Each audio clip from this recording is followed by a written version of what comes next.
What up, y'all? It's the Real Ball Watcher. Grab your binoculars and I'm back.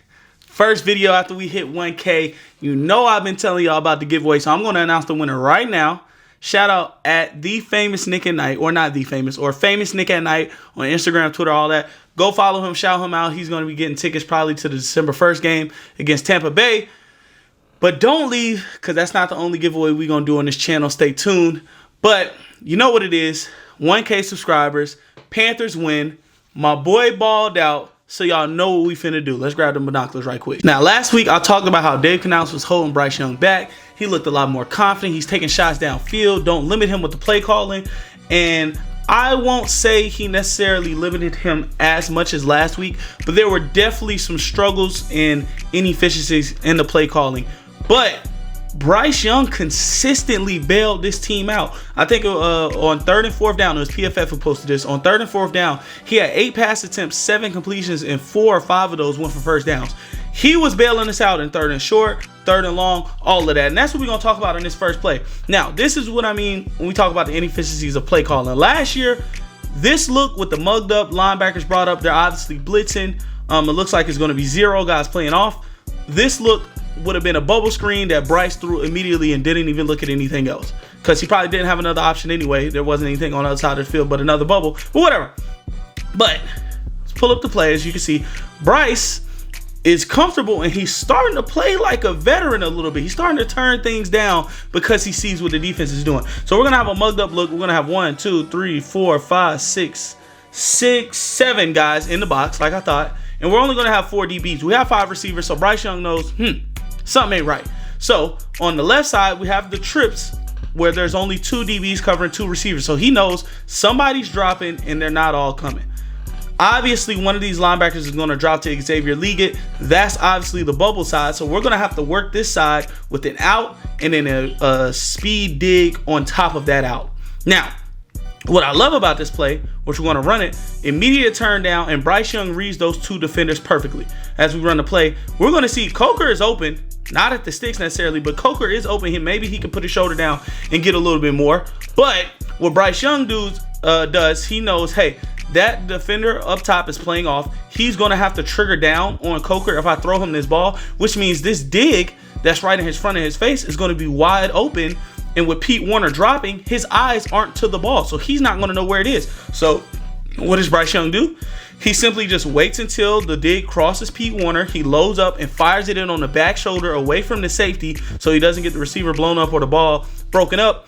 Just a veteran play to bail his team out on 3rd down in a look that they have struggled with for the past 2 years, which he's been great against the past 2 weeks. So, you know, just like they say all the time, improvement is not linear. Sometimes it's up and down, sometimes it's down and then it's up. Never know, but we're starting to see slight improvements and things that he was struggling in, and that's what I like to see. Let's get into the next play. Now, y'all heard what I said last week, and it's going to be a theme. I said draw more stuff up down the field for Bryce to take shots, and that's what they do here. We once again, now they're not showing pressure at the beginning of this for this screenshot, but Bryce is going to see the 2 linebackers kind of creeping, which lets them know, hey, this is a blitz, because both of these DBs are the DB is playing pretty far off. The linebacker's creeping up, the safety's back deep so he doesn't get beat deep. This is probably a man blitz. So what we're going to have is we're going to have a bubble to XL. We're going to have like a scissors route where they cross each other. So you're going to have Ja'Tavion Sanders in the slot running the wheel. You're going to have this dig from Jalen Coker, I want to say, and then you're going to have a go on the backside and a dump down to Chuba. Now, as we let this play run, you see Bryce Young, he knows immediately which defenders to read, which is what you want to see. He sees both these DBs trigger to the scissor. He doesn't care what happened. He's throwing this ball up for his guy to go get into Ja'Tavion Sanders, and that's what he does. In the face of pressure, as you can see, look at the interior offensive line. It gets smoked. Pressure in his face. He knows, hey, I'm throwing this up to a much bigger defender on this DB, so I'm just going to loft it, and we're going to make a play. As they say, you either fling it or float it. And he floated it right to a jump ball winner, as we talked about on this channel with Ja'Tavion Sanders previously when he got drafted, how good he is at winning jump balls. He floated it to him in the face of pressure, stood strong, got hit, and got a good first down on 2nd down. It's not 3rd down, but on 2nd down, just another display of things that he's improving at that he wasn't before. So let's get into the next play. Now, on this play, I don't have anything drew up to show y'all, but this is cover 2. And he's going to take this whole shot play. Now, I think he threw it a little bit too early. That's why the defender was able to make a play on it. Also, I think he threw it to the wrong side of the field. But we talked about wanting to see Bryce be much more aggressive, be a headhunter. He's starting to show it in these last two games. As you can see, too high safety look. They're going to be running 4 verts, all goes. And he's going to try to take that whole shot in between the safety and the flat defender in cover 2. My issue with this is you threw it a little bit too early. The DB has his eyes on you, so he's able to drop into that window immediately. I mean, Bryce basically took the snap and kind of threw it immediately. Now, on the opposite side, if you go to the trip side, you're going to see that safety up top is occupying 3 defenders.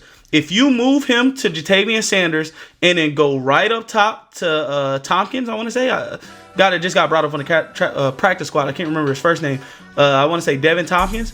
But if you move that safety with your eyes, with the safety is already moving inside, and then you throw it over the top, that's a much better throw and a much better risk that you could take. But I'm fine with him trying to take this risk and take the whole shot because you don't want him to be passive and you want him to stretch the defense out. I also don't like how personnel groupings, Xavier Legette and Jalen Coker is not on the field. I can't remember if Xavier Legette was hurt, but at least one of those guys need to be on the field at all times, especially if Adam Thielen isn't healthy. Deontay Johnson just got traded. We need one of our best receivers on the field at all times, especially in a look like this. But regardless, I like this, what should I say, gambling ability. This that headhunter I told y'all he was in the offseason. Whenever I did this first video on him, he's starting to show it a little bit more. So let's get into some more stuff. Now, this play necessarily isn't a Bryce Young thing other than, hey, he gets through all a full field read, which is good. But what did I say last week when I'm talking about us running deeper progressing plays downfield, threatening the defense, letting them know, hey, he will take shots. And if you want to dump it down instead of doing these gimmicky dump down plays, hoping that guys can make a move or, get yards after catch, and we don't have those guys on the roster, we'll be able to have a lot more space dumping it down. Now look at this. We're going to run a 3 deep play. We're going to have 2 deep curls on the outside and a seam ball go to Jonathan Mingo. And then we're going to have 2 dump downs to Ja'Tavion Sanders. And look what Ja'Tavion Sanders does with the ball. Let's let it run. Bryce gets through all 3 of his reads. Hey, dump it down right quick. Ja'Tavion Sanders, all this room, first down regardless. Then he says, I'm about to wild out. Hurdle. Get up out of there. 50-yard gain, 40-yard gain off of what? Having deep concepts, the defense being threatened because he's taking deep shots in this game. And now we're able to dump it down and get those chunk plays off of gimme yards instead of this swing route to Miles Sanders, swing route to Chuba stuff. Get that out of the playbook, Canales, and start running more stuff like this. And he did a much better job this week versus last week. And that's what I like to see. Now let's get into the Bryce stuff for real. Once again, let him get comfortable and take deep shots to threaten the defense. I love this play. We're going to have man coverage. We're going to have a single high safety over. What's the best play to beat this? 2 crossers. Whichever one the safety doesn't pick, you throw it to. Play action off of it. Let's actually run the play so y'all can see what I mean. Right after that big play to Ja'Tavion Sanders, might I add, let's go right back at him with another chunk play. Now, receiver sells this bad because this is supposed to be a 40-yard touchdown for Bryce. But with good play action, set his feet, let it go over the top, dot right over the head of the DB. Another thing that I loved in this game that Bryce was doing, he was throwing when the DB's eyes wasn't on him. I think that's what he had to learn from his rookie year, that, hey, maybe my receivers aren't the best and we don't have the talent to beat other guys' talent, but if the DB's eyes aren't on me, he can't play the ball, so go give him a chance. He did that a lot in the last 2 weeks and a lot more in this game, as you can see, and it's paying off. Now, David Moore does sell the bag and ruin one of the best throws of the day as we look at it from the end zone angle. I mean, just simply a dot, especially off that good play action. But it's very simple. He just picked the defender, or not the defender, the wide receiver that the safety did not pick, and threw it right over the defender's head. Because the defender's not looking at him, he's going to have to play through the ball, which the defender did. But regardless, we got to hold on to this. And this is how you know we have inferior talent, even with guys kind of Bryce getting better and getting guys downfield. Deontay Johnson, he holds on to this, to say the least. Well, then again. Anyways, Adam Thielen, he holds on to this. Better receivers, they hold on to this play and make this play for the quarterback. But that's okay. We need him taking these shots. You feel me? And that's what he's doing. And that's what Canales is drawing up for him to do, which I appreciate. Now, like I said, Bryce did have to overcome a lot of play calling efficiencies. But I think this game plan look a lot closer to what Andy Dalton's game plans look like versus what the gimmicky safe plays he was doing the first half of that Broncos game. But let's get into the next play. Now, right after that play, Bryce is going to throw a heat-seeking missile to Ja'Tavion Sanders once again. Looking at the play call, we're going to have a corner route on the outside to the left. I want to say that's David Moore. Then you're going to have the seam route for Ja'Tavion Sanders. You're going to have a scissor route on the other side from Xavier Legette and Jalen Coker. Thank you, please, for putting them both on the field at the same time. But what Bryce is going to do, he's just going to simply wait until Ja'Tavion Sanders clears that linebacker threshold. Because I want to stay there in cover 3. Yeah, they're in cover 3. He's going to wait till he clears that linebacker and just throw a heat-seeking missile up the seam. We've seen this a lot last year with him and Stephon Sullivan. He threw a lot of these type of back shoulder seam balls up to Stephon Sullivan. And now we have a much better tight end in there with Ja'Tavion Sanders, as you can see from this week. And he's just feeling a lot more comfortable. I mean, look at it from this end zone angle. He just gets to the back of his drop and immediately fires it into that window. I mean, not a crazy window to get it into, but just the confidence and the moxie that he's throwing with. I talked about that on that interception with Tommy Tremble last week. The confidence to hit the back of your drop, manipulate the defenders with your eyes, and fire it in. We're still seeing that. He doesn't look timid out there anymore. He doesn't look like he's kind of second guessing himself. He knows where guys are supposed to be. He knows that the protection is going to hold up. And then even if it doesn't, he knows where he wants the ball to go based off what the defense is doing pre-snap, which is great. Matter of fact, now I'm looking at it, this might be cover 2. So he's throwing it in between that cover 2. No, it's not cover 2.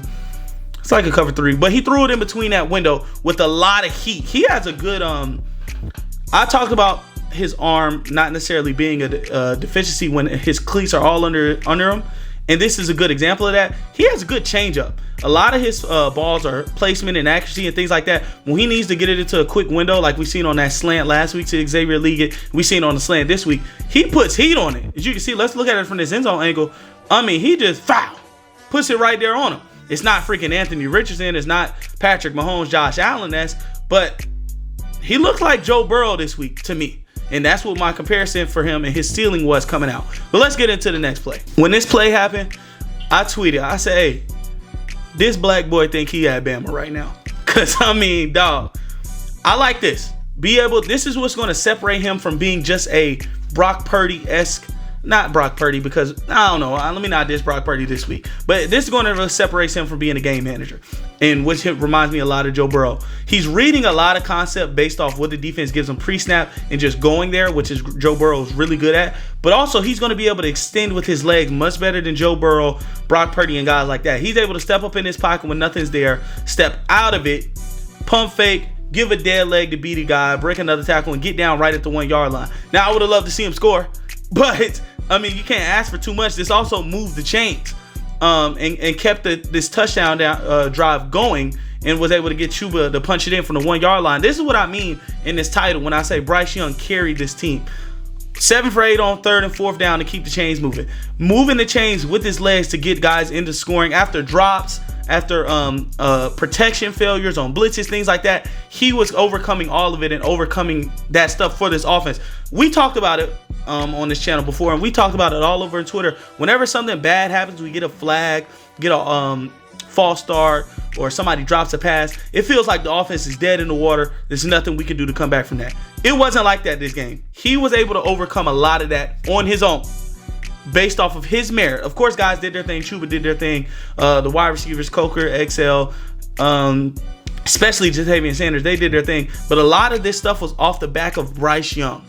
But let's go on to the next play. Now, this is a perfect play to follow up my last point on that last play. As we see, this is what I mean. A lot of the stuff that we got was on the back of Bryce Young and his merit. This play design is a screen. One of those dumped down to Chuba. We seen this last week where he kind of negated the screen and tried to go somewhere else and had to throw the ball away. I think QB School brought it up, or maybe it was the other backup QB. I can't remember his name. Chase Daniels that does videos. One of those guys. But he once again does it again. As you can see, this is a screen. Chuba's just going out. The offensive line floats with him. You're supposed to dump it down and let Chuba make a play. Have a drag, a seam ball, and some type of stop and go. But it's like a swirl spin route for XL. I don't know. I don't really like that route. But whatever. You're going to have that from him. But with Bryce, this is what I mean when I say most of the stuff that happened was on Bryce Young's merit. Bryce Young is going to make this play as we let it run. Bryce Young is going to make this play because he turns down that screen. He said, I don't like that, but I do like this up top. I see that we're going to have one-on-one coverage with XL.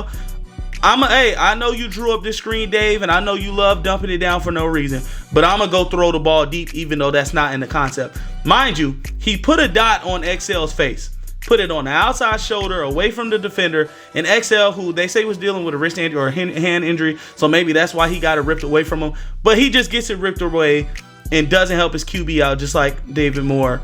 And, it ended up being an interception. But as you look at from this end zone angle, bro, let's look at it. Whole offensive line goes with the screen. He turns it down. I don't really care.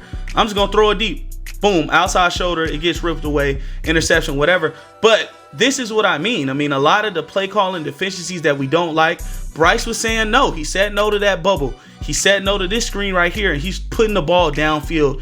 And we're going to see a couple more plays like that. So let's keep getting into it. Now, I'm once again going to reference a previous video. Remember in the off season where I did my Bryce video, all the negatives, all the positive, unbiased, has nothing to do with the weapons around him, any of that, all the stuff he showed his rookie year.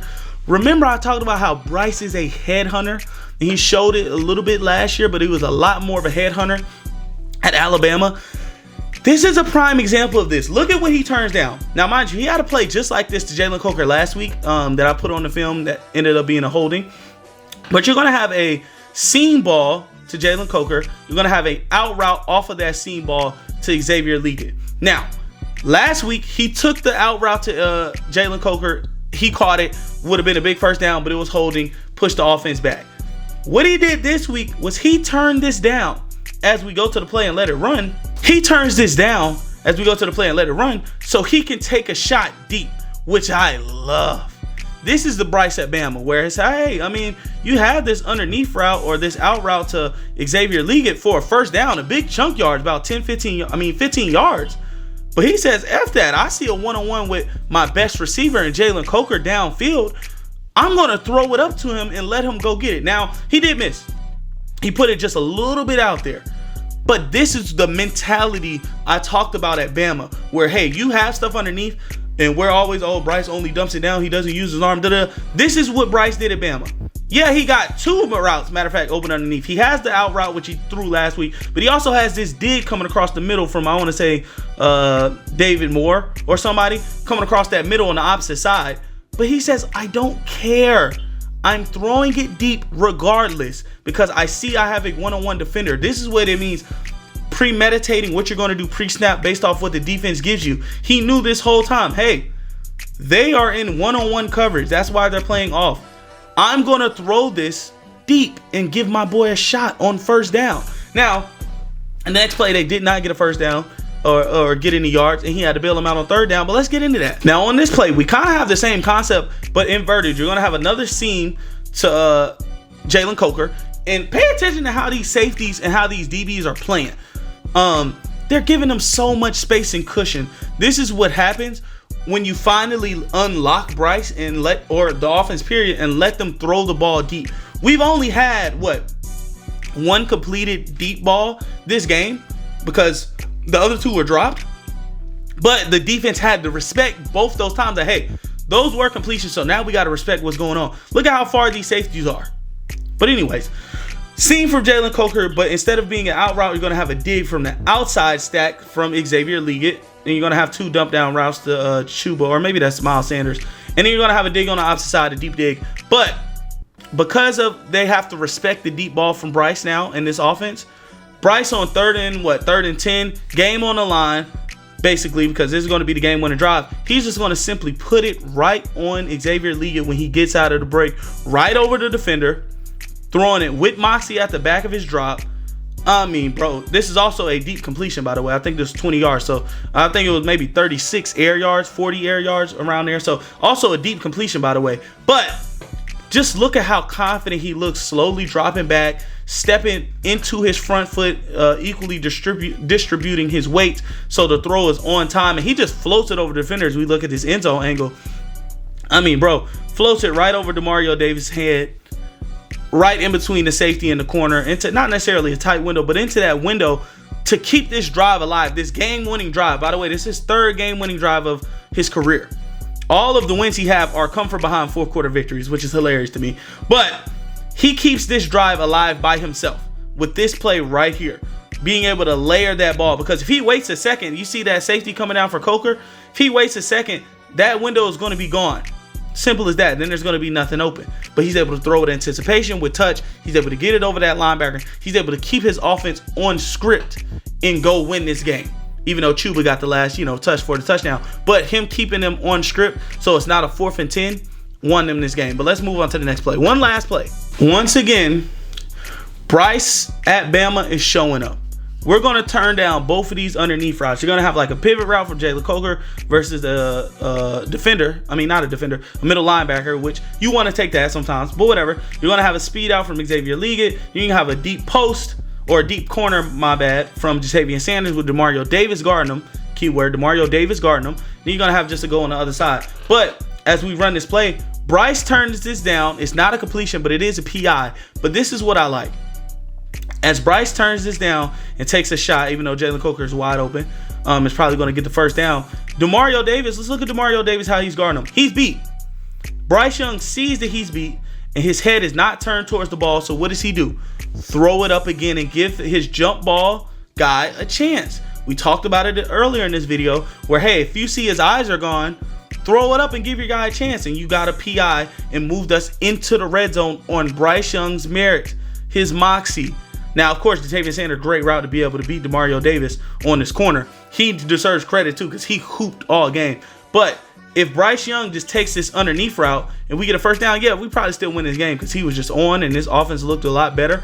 But we're not in the red zone if we do that. So who knows what happens after that? Let's look at it from the end zone angle, but also seeing pressure. Look at this. Pressure in his face.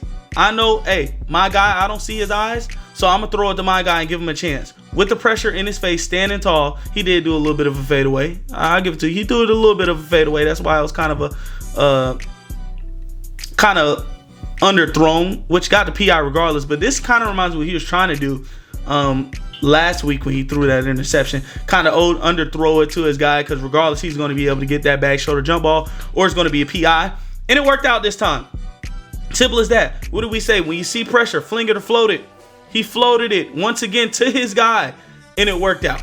And this would essentially put us in the red zone to win us the game on that last Chuba carry. And that's all I got for y'all. I'm loving what I'm seeing from Bryce Young. This is what I imagined when he was coming out and he talked about his brains, how he's able to diagnose things pre-snap. And what he's seeing pre-snap, you know what it was? Last year, we were 27th in motion before the snap. Week 1, we were 31st in the league. So second to last.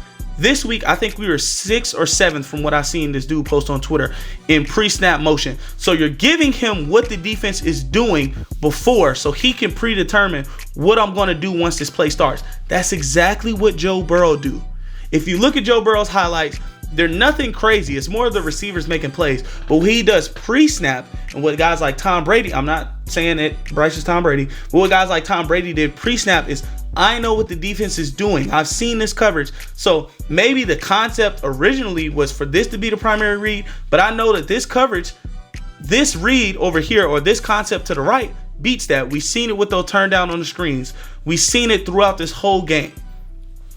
This is what you want from him, to use his brain pre-snap to beat the defense, and then just use his ability to extend plays and get on the move. Well, like we seen on that one run, it wasn't too much this game. It was just a couple plays, but like we seen on that one run I showed earlier, to break the defense when they are right, you make them wrong with your legs. That's all we needed him to do. That's what Joe Burrow does. Now it's going to be interesting seeing him play the Giants in Germany because I think he should start. I want to see Dave Canales is slowly, very slowly taking the leash and extending it a little bit. He's taking the handcuffs, the training wheels off of him. Every week it looks like a little bit better. I want to see him fully unleashed against the Giants. Then we're going to get a bye week, and we're going to go into KC, and we'll get there when we get there. But I want to see him fully unleashed against the Giants. Because if he plays well for a third game in a row, it's going to be hard for me not to overreact. So y'all get ready. But anyways, this has been a Real Ball Watcher. I appreciate all y'all for the love, for the likes, for the hate comments, for all of that stuff, and getting me to 1,000 subscribers. I appreciate y'all. Like, comment, subscribe. Let me know how you think Bryce played. I think he book bagged this offense with his mind. Simple as that. See y'all next week. Share this with your friends. But I'm out.